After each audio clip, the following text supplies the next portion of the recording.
Buenas tardes, profesor. Para el modelo de regresión lineal múltiple vamos a hablar sobre predicción, temperatura, estator. Los integrantes son Vivian Daniela Roa, Cristian Garzón y Mauricio Giraldo. Temperatura del motor eléctrico. Para hacer apertura a esto vamos a hablar sobre dos objetos principales, los cuales hacen dependencia con la temperatura del motor. Estos son estator y rotor.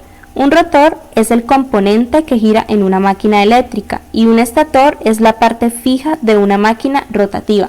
Es decir, estos dos son objetos principales para desarrollar la temperatura del motor. Entonces, este estudio se realizó en un seguimiento de 140 horas de grabaciones de un motor síncrono de imán permanente, también llamado PMSM. El conjunto de datos comprende varios datos de sensor recopilados de un motor síncrono de imán permanente. Las mediciones del banco de pruebas fueron recolectadas por el departamento de LEA en la Universidad de Paderborn. Contamos con dos objetivos, objetivo general y objetivo específico. Para nuestro objetivo general tenemos crear un modelo de regresión lineal múltiple, el cual va a predecir la temperatura adecuada en la que debe estar el estator. Recordemos que ya como mencionamos anteriormente, el estator es la fuente principal para tener una temperatura adecuada o una temperatura óptima en el motor eléctrico. Ahora, objetivos específicos. Aplicar la eficiencia del programa IBSPSS para la regresión múltiple. Ser capaz de tener estimadores fuertes para la temperatura del rotor y imitar los ciclos de conducción del mundo real en un grado más preciso para que las constantes excitaciones y ramplas y descensos. Bueno, tenemos aquí la base de datos. Como vemos en la imagen, tenemos una base de datos y pues esta base de datos la sacamos de Kaggle. Inicialmente pues contábamos con alrededor de 8 variables independientes, pero al observar la descripción de trabajo nos dimos cuenta que queríamos trabajar solamente con la temperatura del estator. Del estator y sus componentes principales, pues son las variables óptimas o pues las variables con las que nos desencadenaron más la temperatura del estator. Por lo tanto, nos dan estas variables que les muestro aquí. En esta imagen se puede observar que los datos finales, es decir, los componentes principales que dependen del funcionamiento del mismo en condiciones óptimas. Bueno, aquí vemos la tablita, todo con los datos. Bueno, aquí ya definimos las variables. Nosotros tomamos como Y como la temperatura óptima del estator, X1 como el componente Q actual, X2 como el componente Q y X3 la temperatura del rotor. Bueno, aquí planteamos el modelo que es Y1 igual a beta 0. Bueno, y acá abajito pues lo reemplazamos, que sería la temperatura óptima igual beta 0 más beta 1 que por el componente Q actual más beta 2 por el componente Q más beta 3 por la temperatura del rotor. Bueno, y pues acá al final pues es más el error. Bueno, en el análisis de datos se verificó que la base de datos cumpliera con cada uno de los supuestos. Bueno, más adelante aquí mis compañeros les van a mostrar la linealidad, la normalidad, la homoscedasticidad y la correlación de todos los datos que nosotros obtuvimos. Bueno, para hacer el análisis de datos y ver la linealidad del modelo, hacemos un análisis de varianza ANOVA. Para esto, aquí podemos observar el cuadro que nos arroja SPSS tras introducir los 2500 datos. Es importante recordar que la variable dependiente es la temperatura del estator y los predictores van a ser las variables independientes, las cuales digamos que afectarían a dicha variable dependiente. Para esto creamos una prueba de hipótesis. La prueba de hipótesis nos va a decir que h sub 0 es que el modelo no se comporta de forma lineal y h sub 1 va a hacer que el modelo se comporte de forma lineal. Es importante tener en cuenta que el ANOVA está hecho con una confianza del 95%. Entonces tenemos que el valor de significancia es de 0,000, como podemos observar aquí, y este es menor al 0,005, al 0,05. Esto es razón suficiente para rechazar h sub 0, es decir, que no se comporta de forma lineal. Por lo tanto, podemos decir que el modelo tiene un comportamiento lineal.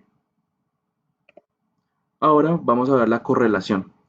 En el resumen del modelo tenemos que el coeficiente de correlación va a ser 0,825, el R cuadrado, que es el coeficiente de determinación, va a ser 0,681.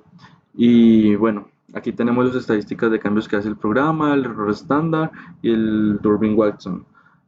Bajo los mismos variables dependientes y variables independientes, tenemos que la correlación es del 0,825. ¿Qué quiere decir esto? Que las variables independientes tienen un 0,8 de correlación con la variable dependiente. Por lo tanto, el modelo tiene una correlación importante, positiva, fuerte y considerable, lo cual es un factor primordial a la hora de hacer un modelo de regresión lineal. Normalidad de variable de respuesta. Es cuando los valores de la variable aleatoria dependiente siguen una distribución normal en la población a la que pertenece la muestra. En este caso, tenemos dos pruebas de hipótesis, las cuales son HO y HI. HO significa que tiene una distribución normal. HI significa que no tiene una distribución normal. Para este caso, se rechaza la hipótesis nula cuando el valor de significancia es menor al alfa. En este caso, nosotros estamos trabajando con un alfa de 0.05, el cual indica que ese valor es mayor al de significancia, el cual se puede observar en la pantalla, que tiene un valor de 0.000. Entonces, como conclusión, tenemos que los datos tienen una distribución normal, lo cual hace que rechacemos HI. Como ingenieros industriales. Primero, pues gracias a este trabajo nos quedan temas y conceptos claros principales, como primero, identificar que las variables independientes, o sea, las causas, explican una variable dependiente que es el resultado. Y también podemos comparar y comprobar modelos causales. Bueno, pero pues no solamente aprendimos esto, sino que eso también nos sirve como para prácticas para futuras ocasiones en el mundo laboral, estudiantil, en donde toque averiguar las causas de algún fenómeno. Para nuestro valor agregado, sabemos que esto es de suma importancia para las industrias. Entonces tenemos que ayuda a la industria automotriz para fabricar motores con menos material y permite estrategias de control para utilizar el motor a su máxima capacidad. Esto es de acuerdo, como mencionamos anteriormente, esto básicamente depende de dos objetos principales, los cuales son el estator y el rotor. Ahora, cuando se tiene una estimación precisa, conduce a un control más preciso y adecuado del motor, reduciendo las pérdidas de potencia y eventualmente la acumulación de calor. Gracias al cumplimiento de todos los supuestos, es válido decir que el modelo de regresión creado, el cual nos dice la temperatura de un motor eléctrico, es útil.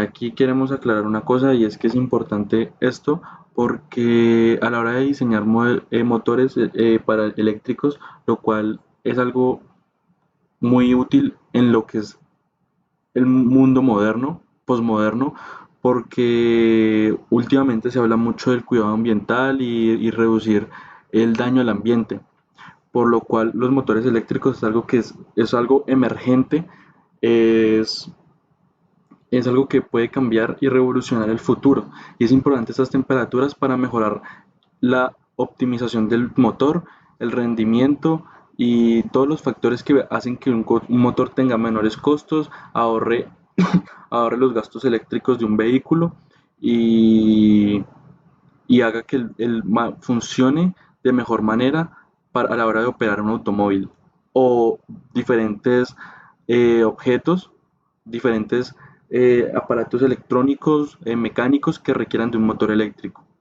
Y por último, que gracias a las herramientas como Excel, Minitab y para este caso SPSS, se facilita el procesamiento masivo de datos. Pues estas aplicaciones, herramientas, lo que hacen es que arrojan un informe total de todo del estudio y del análisis de los datos para comprobar las diferentes hipótesis y detectar si hay incongruencias en los datos arrojados. Para agregar, algo que nos llamó mucho la atención es que existen varios métodos para poner a correr el modelo de regresión. Inicialmente lo hicimos por el método intro, pero luego lo hicimos por el método hacia atrás. Esto nos dio exactamente lo mismo, lo que significa que las variables independientes todas las variables independientes aportan al modelo positivamente y significativamente.